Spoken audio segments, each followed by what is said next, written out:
Allez, on se retrouve pour la partie indie dans la joie et la bonne humeur en compagnie de Verpadoro et DB7. Bonjour messieurs. Bonjour à tous. Bonjour, bonjour. Alors cette semaine, notre podcast consacré à l'indie sera divisé en deux temps. Donc dans la première partie, on a prévu de faire une spéciale Chikara. Et dans un second temps, on vous fera un petit tour du monde des fédérations indépendantes, japonaises, américaines et peut-être mexicaines, ça dépend du programme, à travers le monde. Donc on commence tout de suite avec la spéciale Chikara. Alors on va commencer par vous présenter les deux derniers shows de la Chikara qui se sont déroulés il y a de ça 15 jours. Scornucopia et The Germans. Allez, c'est parti. On va commencer avec le premier match de Scornucopia, le tag team match entre 3.0, donc Parker et Shane Matthews, qui ont défait les Los Ice Cream.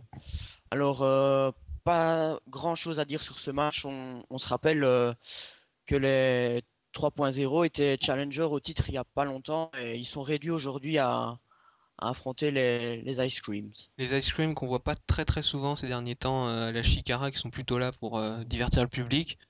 Au niveau du catch, c'est quand même un peu plus limité que 3.0.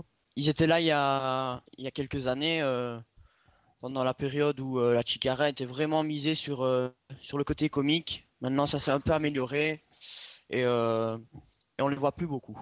Pour ceux qui les connaissent pas, leurs costumes sont assez remarquables, avec des cônes de glace violets. Vous pouvez pas les manquer, recherchez sur Google. Vous allez pas, vous en aurez pour votre argent. Alors le second match oppose Dasher Hatfield à Bukok, un match de mid-card classique de la Chikara. Faudra juste noter que Book il était là il y a quelques années, vu que le show allez, contient beaucoup d'anciens de la Chikara. Donc Dash Ratfield qu'on connaît sous la très bonne gimmick de Creator Wrestler, où il a eu plusieurs gimmicks avec celle-ci. Aujourd'hui c'est une gimmick de baseballer et voilà la victoire donc contre Buck Hawk. Alors on va enchaîner avec le 8-person tag team match avec la BDK, Erase, Turzas, Pinkon et Daisy Hayes avec qui affrontera donc Sugar Dunkerton et The Salt of Jazz avec les trois membres, les trois invités. Et c'est donc la victoire de Salt of Jazz et Dunkerton. On notera qu'à chaque fois qu'ils sont passés à la Chikara, ils ont gagné contre la BDK. Ouais, défaite de la BDK, c'est assez surprenant, parce que pourtant Torza Sares, même Piki Sanchez sous la gimmick de Pinkant, n'est pas non plus décrédibilisé ces derniers temps, donc assez surprenant. Alors on passe au match de la Lions Cup entre Frightmare et Lince Dorado. Frightmare qui affrontait le membre de la BDK et Lince Dorado. Et Dorado a perdu ce match. Frightmare conserve sa Lions Cup. Déjà la troisième fois qu'ils l'affrontent depuis que Frightmare a pris le titre, donc lors du tournoi, vu que comme la Chikara est dirigée par un membre de la BDK, ben, Lince Dorado a des title shots à chaque show. Alors on va passer au 8-man tag team match avec plusieurs anciens. On a Icarus d'un côté, l'habitué, avec Len Steele, Darkness Crabtree, qui a été interprété par Mike Quackenbush, et Ross Rush contre Ultramantis, Joey Roger, Dragonfly et Mr. Zero. Ouais, pas mal Alors, d'anciens. pas grand chose à dire sur ce match pour ma part, parce que c'est vraiment des anciens. Je sais pas s'il verra pas quelque chose à dire. À part Icarus et Ultramantis Black de chaque côté, c'est surtout des gimmicks qu'on n'avait pas l'habitude de revoir ces derniers temps, un petit peu tombé en désuétude. On va passer rapidement sur ce point. On enchaîne un match tag team entre et Kodama qui affrontaient l'Ozarian Portal. Et aussi surprenant que cela puisse paraître, ce sont les hommes peinturés de vert qui ont gagné, Obarion et Kodama. L'Ozarian Portal qui perd à Scornucopia, c'est assez surprenant parce qu'on en avait parlé dans les pronostics de notre pilote de Research Radio et on pensait une victoire logique d'Ozarian Portal et finalement on s'était tous trompés. Il faut noter que Obaron, depuis qu'il a participé à la Lions Cup, on le voit beaucoup et il gagne beaucoup en tag team. Et je me demande s'il n'est pas déjà à 2 points sur 3. Parce que dès qu'une équipe a 3 points, elle peut affronter les champions par équipe. Et enfin, le main event, un autre match à 8, avec plusieurs anciens vainqueurs de la Young's Lion Cup. D'ailleurs, on en parle beaucoup. Alors, d'un côté, on avait Jigsaw, Halo Wicked, Firehunt et Eric Cannon contre Stigma, Vin Gerard, Tim Donst et Max Boyer. Alors, avant de parler du résultat, une petite précision, Tim Donst qui participe avec des membres de la Chikara dans un tag team match, je trouve ça assez moyen que la BDK est là pour justement détruire la Chikara, qu'il soit heel ou face. Pour moi, c'est pas un très bon choix. Donc c'est l'équipe de face qui a gagné, Jigsaw, Halo Wicked, Firehunt et Eric Cannon, avec Jigsaw qui a éliminé Stigma en dernier. Ouais, Firehunt qui a été éliminé en premier quand même, le maillon faible de son équipe. C'était peut-être pas ce qu'on pouvait penser au premier abord, mais finalement, Firehunt a été battu en premier par Tim Donst, notamment, le membre de la D'ailleurs, on les voit plus énormément en premier plan, la colonie, depuis qu'ils ont perdu les titres. Non, On pensait que c'était les plus gros face de la rivalité, et pourtant, par exemple, au Cybernetico Incredible, on n'en a vu aucun d'eux.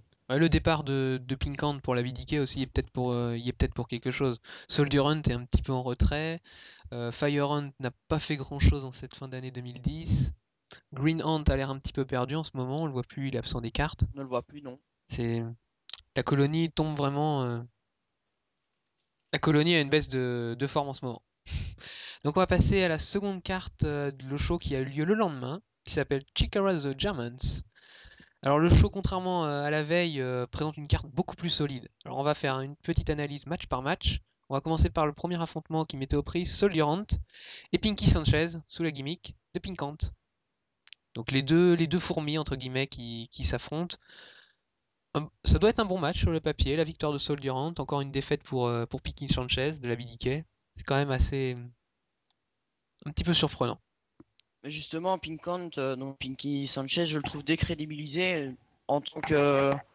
On voit vraiment que c'est lui le membre le plus faible de la BDK. On l'a vu au Cybernetic Incredible éliminé après 1 minute, 2 minutes plutôt.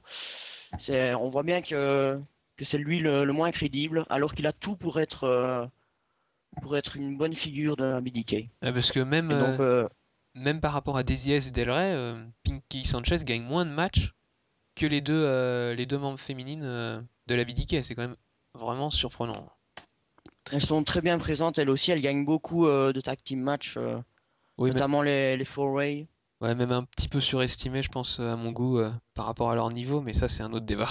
Alors, on va enchaîner avec le deuxième match. Lindsay Dorado, un autre membre de la BDK, contre Eric Cannon. C'est une victoire sans surprise pour Dorado. Vu que Cannon, on le voyait souvent l'année dernière, il a même participé au célèbre tournoi A3, le King of Trio. Et on le voyait plus beaucoup depuis quelques mois. Il est apparu la veille dans le main event. Mais pour moi, c'est une victoire logique de Lindsay. Et on enchaîne au prochain match, au tag team match entre les Olsen Twins et The Unstable. Jimmy Olsen qui a perdu son masque depuis quelques temps. Et c'est finalement les Olsen Twins qui remportent la victoire de ce match. Et oui, donc on n'en a pas encore parlé, mais Colin Delaney qui a rejoint son frère avec qui il est un petit peu en rivalité. Il était dans l'Unstable depuis quelques mois, voire années. Et il a décidé de revenir avec son frère qui a perdu son masque d'Equinox pour revenir à sa gimmick première de Jimmy Olsen. Alors on continue avec le quatrième match, Tim Donst qui défait Halo Wicked. Là aussi une victoire assez logique. Il faudrait que justement que la BDK regagne parce qu'elle a déjà beaucoup perdu. On en parlera un peu plus après. Donc une victoire logique. Après, une stipulation qu'on voit pas souvent en Indie, un False Count Anywhere match entre le Suisse Ares et Ultramantis Black, et qui se conclut par la victoire du Suisse sur le commentateur occasionnel de la Chikara. Et j'ai un petit mot à dire sur ce match parce que d'après les reports, on a eu plusieurs interventions. On a eu d'abord Turzas avec un énorme bump, avec un dive d'Ultramantis sur RS et Turzas. Et on a aussi eu l'intervention d'Obarillon. On ne Ouais. sait pas vraiment pourquoi. Pour ceux Donc c'est à suivre. Pour ceux qui découvriraient qu'est-ce qu'un False Count Anywhere match, c'est un match où le tombé peut se faire n'importe où, un petit peu comme à la WWE ou à la TNA, notamment avec le prochain Tara contre Mickie James de Final Resolution 2010. C'est un match où le tombé peut avoir lieu n'importe où, dans les gradins, dehors, sur un parking, où vous voulez dans la ville. L'arbitre comptera le compte de Et ça 3. a permis de voir quelques spots intéressants avec un dive de Tramontis qu'on pourra voir en image dans quelques semaines. Alors on va enchaîner avec le 4-Way Tag Team Elimination Match avec d'un côté Mike Quackenbush et Jigsaw, de l'autre Fist, Ozzy Ryan, Portal et les deux membres féminines de la BDK, Delray et Hayes. Et c'est une victoire pour Quack et Jigsaw, et une victoire avec énormément d'importance elle permet de leur offrir leur 3e point et donc un title shot contre la BDK au prochain show. On parlera un peu après.